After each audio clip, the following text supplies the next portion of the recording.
For USCFootball.com, I'm Keely Eure here with Shotgun Spratling for our instant analysis of USC's Thursday press conference with head coach Clay Helton. It's Thursday, which means we get our final round of personnel updates. And Shotgun, it looks like from both an injury perspective and COVID-19 perspective, USC is trending in the right direction.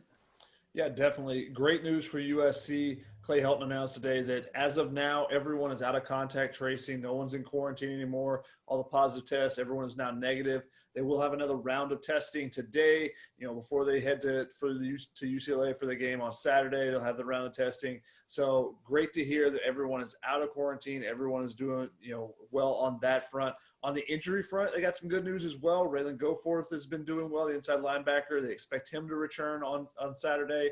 And Liam Jimmons, who had a subluxation of his elbow, same elbow that he injured last year, they thought it might be a more significant injury, but not as significant as they originally thought. He's looking good, so they expect him to play. The only player that's maybe out is Dorian Hewitt, who's in concussion protocol. Clay Helton didn't expect him, the reserve cornerback. But also good news on the surgery front, as Jude Wolfe and Greg Johnson both had surgeries that went extremely well, Clay Helton said. So, positive news out of some bad news there. But, as far as the injuries and COVID, everything's looking up for USC right now, which is great to hear as they go into a rivalry matchup with a UCLA team. They could be that presents some dynamic challenges for USC. They'll have to be ready for it on Saturday. Now, as far as Liam Jimmons and Raylan Goforth, how much does that help USC getting those two guys back? Because I know we've talked extensively about USC's inside linebacker depth. What can you do now that you have that guy back in Raylan Goforth?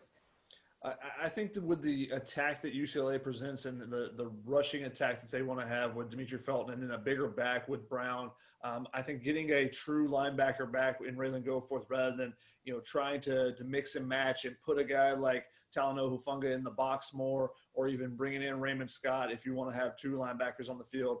Raylan's just bigger than both of those guys, as far as a linebacker body. So, I think it's good to get him back in the mix. And he played really well in that Utah game. If he can pick up where he left off there, I think that's a really good sign for USC. And then on the offensive line, whenever you throw in freshmen, which is who is behind Liam Jimmons, you're always concerned about the communication.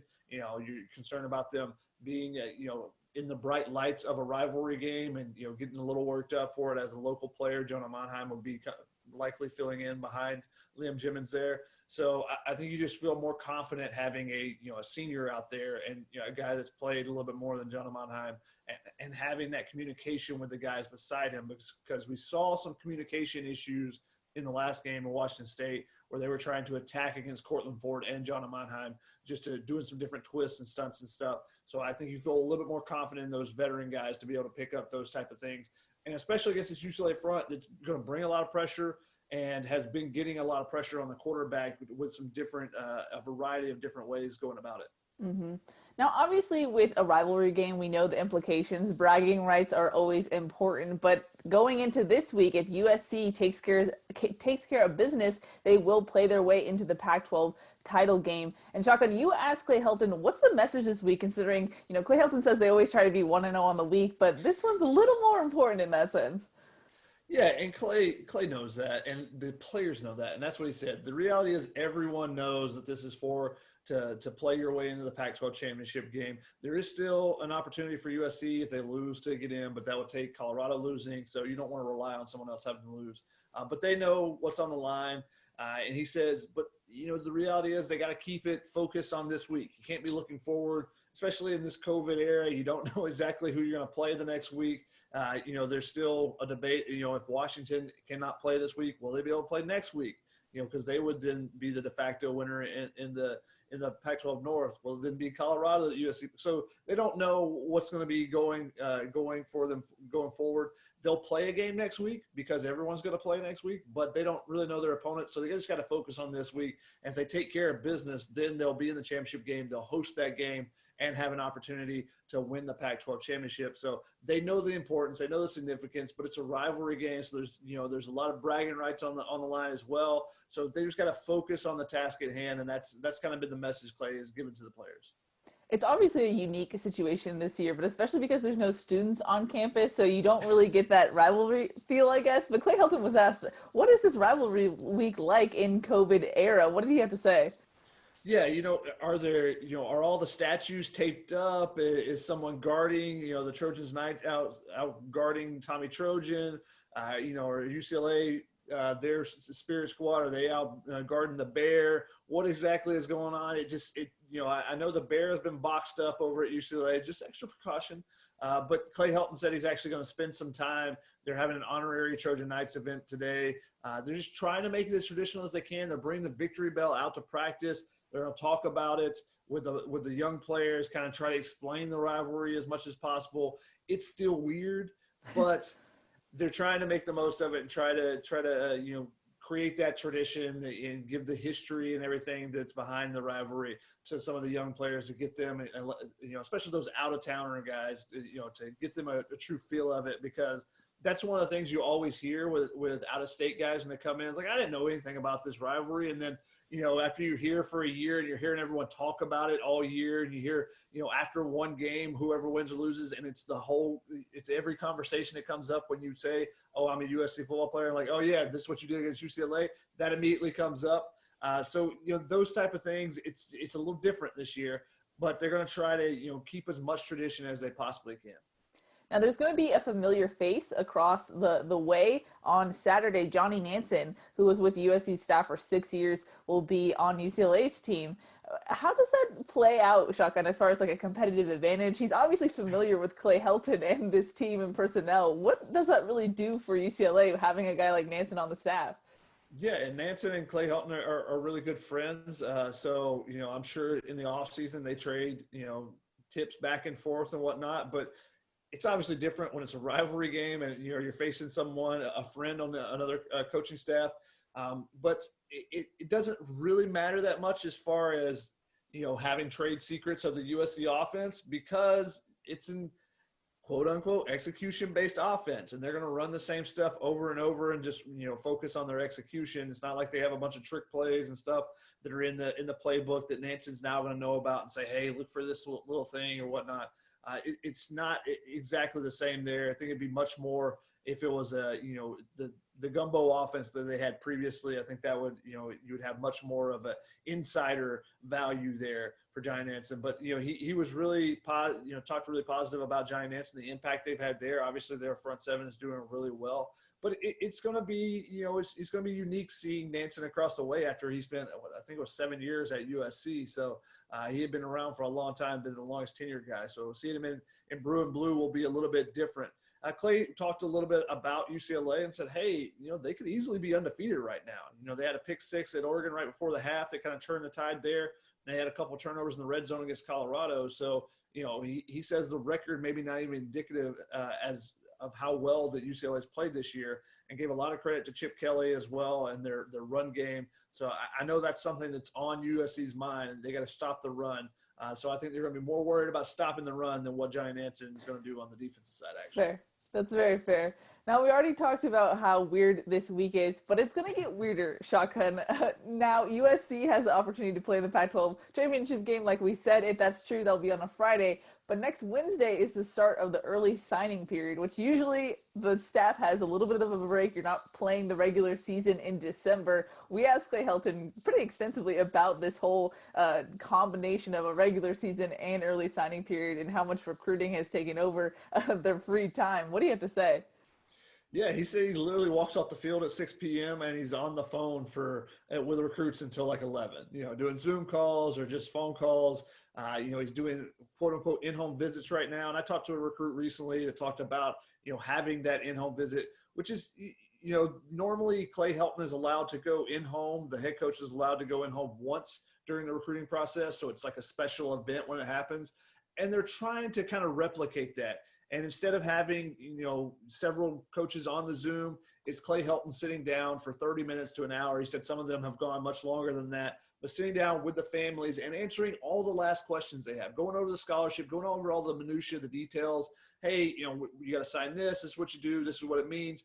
Going over all that small stuff that may seem insignificant, but is really important to the families, that they get that connection with the coach. And he's taking the time out to do that himself, rather than having a, assistant or a staffer or someone just kind of, hey, we need to go through this and these are the details you have to do. So I think that really resonates with the families.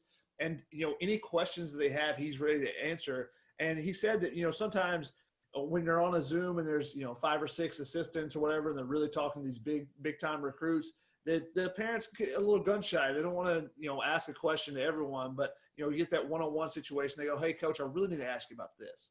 And and the parents are able to kind of help out, or are able to get that information from Clay Helton, and they feel really respected and everything. So that's something they're trying to do that's maybe a little bit different. They're allowed to do as many Zooms, and because those are considered phone calls under the NCAA. I asked a couple of questions about that just because I was curious, if there had been any limitations or whatnot on that. But Clay Helton kind of explained the process that they're going through. So he's, it's not just game planning for 3 games in 13 days. He's also trying to close this recruiting class, because the vast majority of them will be signing during this early period. So a lot of work going around for the assistants and for Clay Helton at this point. And a lot of it's, doesn't get the credit that it deserves just because of everything being so compacted this season.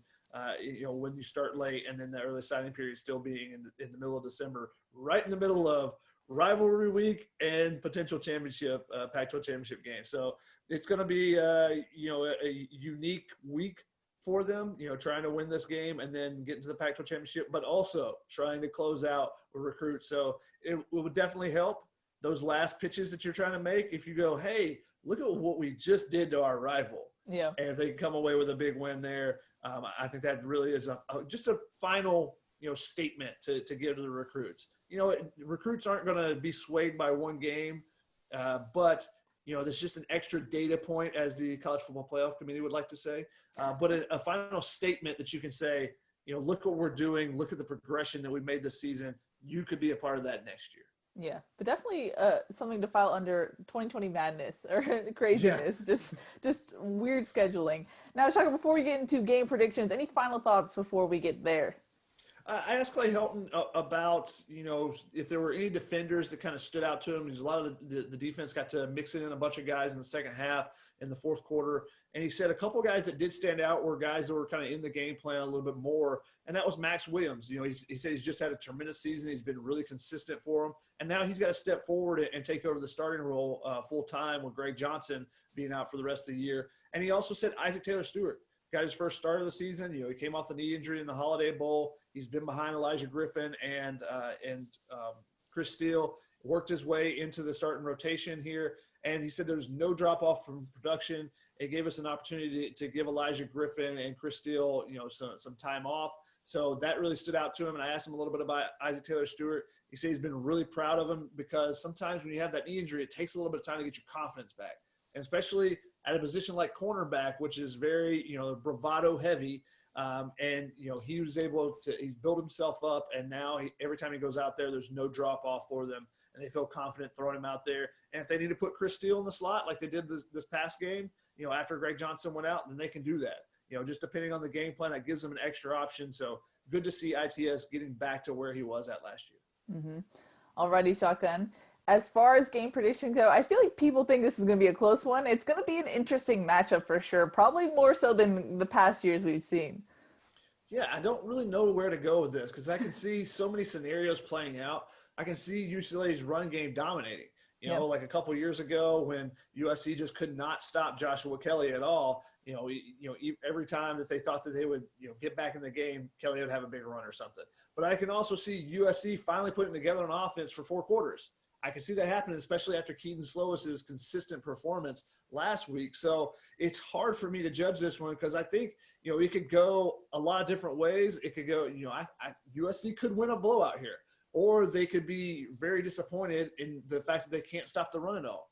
Yeah. But I think that USC, will have another inconsistent but good performance. Where they don't fully live up to their potential, but you see a lot of positive things. And I think they'll come out with a win in this one, even though it'll be a little bit close. I think that it's going to be maybe a 31-21, somewhere in that range. Okay. I think it's going to be closer than that, but I just don't know that the USC defense, how well they've been playing. I don't know if they'll give up more than 21 points. So it might be something like a 24-21. I think it'll be a 3 to 6 point game, but I think it's going to be in between that 31-21 range. Okay, so a close one for you, relatively speaking. Yeah. Alrighty, that's going to wrap it up for USC's Thursday press conference. For Shotgun Spratling, I'm Keely Eure. For more, check out uscfootball.com.